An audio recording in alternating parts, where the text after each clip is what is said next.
अधिक मास यानी कि पुरुषोत्तम मास का अध्याय 6। राजा और पुरुषोत्तम मास की महिमा। प्राचीन काल में एक धर्म प्रिय राजा राज्य करता था। उसके राज्य में सुख शांति थी, प्रजा प्रसन्न थी और धन धान्य की कोई कमी नहीं थी। धीरे धीरे राजा को अपने वैभव और शक्ति का अहंकार होने लगा। एक दिन एक महात्मा राजा के दरबार में आए और बोले, राजन, धन, राज्य और शक्ति सदा नहीं रहते। यदि जीवन को सफल बनाना है तो पुरुषोत्तम मास में भगवान विष्णु की भक्ति करो।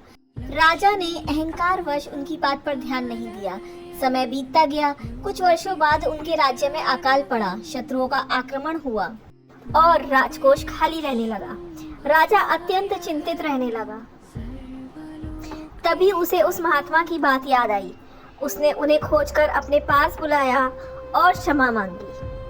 महात्मा ने कहा, हे राजन, अभी भी समय है, पुरुषोत्तम मास आने वाला है। श्रद्धा और विनम्रता से भगवान श्री हरि का स्मरण करो, दान दो, प्रजा की सेवा करो और अहंकार का त्याग करो। राजा ने पूरे मन से पुरुषोत्तम मास का व्रत किया। वह प्रतिदिन भगवान विष्णु की पूजा करता, गरीबों को अन्न वस्त्र दान देता और धर्म के कार्यों में लग गया। मास समाप्त होने पर धीरे धीरे राज्य की परिस्थितियां सुधरने लगी। वर्षा हुई, फसलें लहराने लगी और राज्य में फिर से सुख समृद्धि आ गई। राजा समझ गया कि अहंकार मनुष्य का सबसे बड़ा शत्रु है, जबकि भक्ति और विनम्रता उसे भगवान के निकट ले जाती है। उस दिन से राजा ने धर्म और सेवा का मार्ग अपना लिया तथा जीवन भर भगवान विष्णु की भक्ति करता रहा। हरि बोल।